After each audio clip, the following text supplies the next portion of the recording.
Quel corps! En caleçon sur les toits de New York, l'acteur américain Jeremy Allen White a suscité un émoi mondial. En janvier 2024, la campagne de pub de Calvin Klein pour sa nouvelle collection de sous-vêtements a littéralement enflammé Internet. Ce n'est pourtant pas la première fois qu'une publicité déshabille les hommes. Pourquoi alors un tel engouement pour la nouvelle icône de la marque? Notre regard sur le corps des hommes est-il en train de changer? L'acteur nous regarde droit au fond des yeux, la bouche légèrement entr'ouverte. Mais c'est son torse que la photo nous invite à détailler. Un jeu d'ombre et de lumière accentue le dessin de ses abdos. Un pouce négligemment glissé dans l'élastique, il semble sur le point d'ôter son caleçon noir moulant, floqué du célèbre nom Calvin Klein. Le sous-vêtement se détache parfaitement sur le fond blanc devant lequel le sujet a été photographié. La photo a été prise sur un toit-terrasse à New York, la ville natale du comédien. En arrière-plan, on aperçoit quelques gratte-ciel du sud de Manhattan. Cette photographie a été publiée le 4 janvier 2024 par la marque Calvin Klein sur ses réseaux sociaux. C'est la première image d'une nouvelle campagne de pub pour sous-vêtements masculins dont tous les visuels sont signés par le photographe de mode Mert Alas. Muscles saillants, pose lascive, regard provoquant, en couleur ou en noir et blanc, chaque cliché sublime le corps pour mettre en valeur le produit star, le caleçon Calvin Klein dont le logo est visible dans toutes les postures. Sur Instagram, un lien renvoie directement vers le site de la marque et permet d'acheter son propre lot de boxers micro-stretch. Dans le rôle du mannequin, la marque a choisi un acteur américain en pleine ascension, Jeremy Allen White, connu notamment pour son rôle dans la série The Bear. La campagne de pub comprend plusieurs vidéos coulisses et un affichage en format géant dans des lieux emblématiques, sur le célèbre panneau d'affichage de Calvin Klein sur Houston Street à New York ou encore sur Sunset Boulevard à Los Angeles. Apogée de la campagne, une vidéo en couleur de 45 secondes où l'acteur se livre à un striptease sur fond d'immeuble new-yorkais, exhibant sa musculature dans une série de poses suggestives. Le tout au son d'une chanson de Leslie Gore, You Don't Own Me, Je ne t'appartiens pas, un hymne féministe des années 60, ici détourné comme un clin d'œil au nouveau statut d'homme-objet de Jeremy Allen White. Dès leur publication, ces images ont mis les internautes dans tous leurs états. 1,8 million de likes rien que sur Instagram pour la photo noir et blanc sur le toit. 35 millions de vues sur TikTok pour la vidéo en caleçon. Le succès est tel que la campagne est même devenue un sujet pour les grands médias traditionnels, du New York Times au Figaro. La presse dite sérieuse s'empare du phénomène. Jennifer Wilson, journaliste pour le magazine américain The New Yorker, nous explique comment, à l'origine, Calvin Klein a piqué la recette de cette esthétique sexy à une autre marque. To understand the Calvin Klein's brand strategy, you actually have to look at the underwear brand Jockey. Jockey launched an underwear ad featuring a popular baseball player. There had not been a erotic underwear photography revolving around men before then, not at scale. And it was tremendously successful. So Calvin Klein decided to get in on the men's underwear market in a serious way. Calvin Klein had this pole vaulter named Tom Hittenos. The ad kind of played into gay subculture at the time with these kind of tighty-whities and this invocation of kind of Greek sexual mores. And they put this, this huge 40-foot billboard in Times Square, and they put it in all these bus shelters across New York City. And overnight, people broke the glass, stole the posters.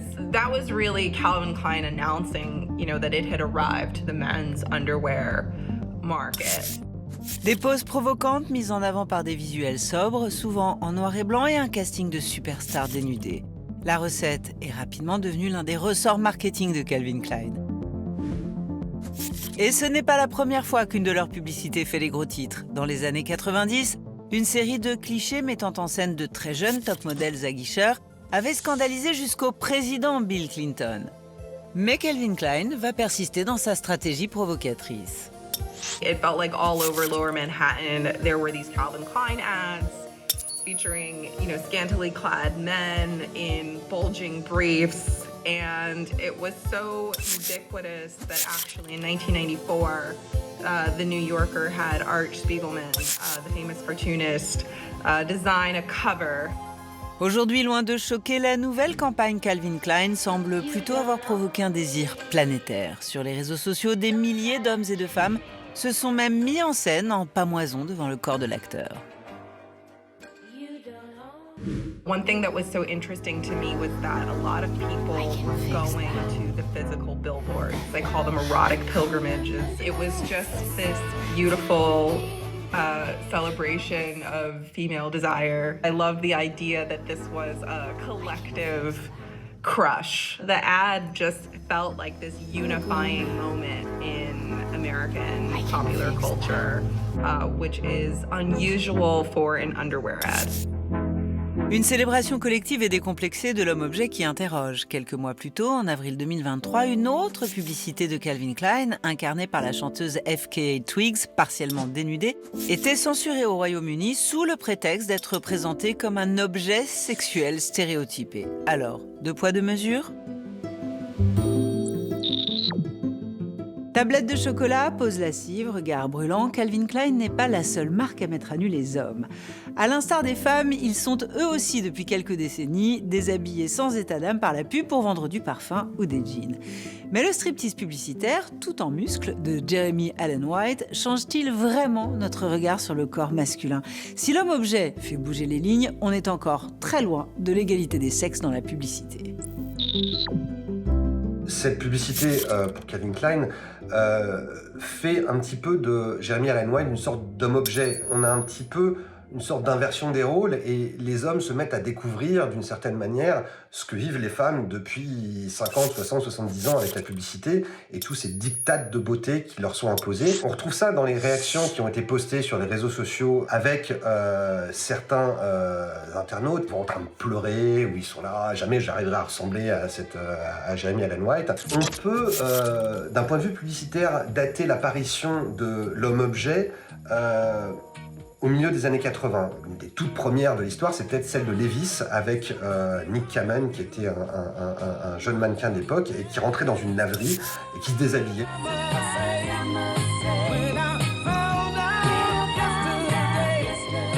Ensuite, on se projette dans les années 90, il y a une campagne qui a eu un impact assez considérable dans la culture populaire, c'est la campagne pour Coca Light, avec ce jeune ouvrier du bâtiment qui faisait sa pause, s'est dévoilé un torse absolument parfaitement dessiné.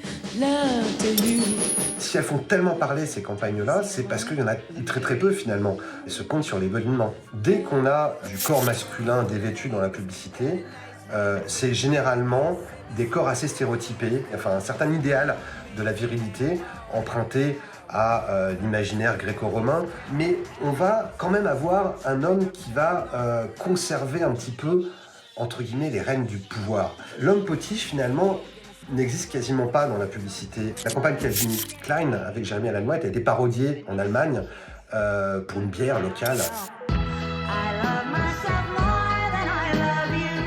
Au lieu d'avoir une gravure de mode aux muscles sculptés et saillants, on a un gros nounours, barbu, poilu. Et ça, c'est un vrai changement de regard. On est dans une période, depuis, on va dire, une petite vingtaine d'années, où la représentation du corps dans la publicité a été beaucoup remise en question. Come on, a six-pack? Who needs a six-pack? When you got the nose. Avec notamment l'émergence de la notion du body positivisme en proposant d'autres modèles masculins que l'hyper-virilisme des années 90. Alors cette publicité Calvin Klein, si on renversait les rôles, on mettait une femme à la place de Jeremy Allen White et qui aurait exactement la même gestuelle, ça passerait absolument pas aujourd'hui. Ce serait un tollé immédiat. Quelle est la frontière entre ce qui peut être considéré comme dénigrant et sexiste et ce qui est au contraire considéré comme l'affirmation de soi et l'affirmation de son corps? Autant l'homme-objet peut d'une certaine manière être considéré comme moderne encore aujourd'hui, la femme-objet c'est plus compliqué. La publicité Calvin Klein a propulsé Jeremy Allen White au rang d'icône sexy et donné un sérieux coup de fouet à sa carrière. À tel point que lors de la cérémonie des Golden Globes 2024, alors que l'acteur recevait son trophée pour son rôle dans la série The Bear, c'est son striptease pour la marque de caleçon qui semble avoir fait sensation.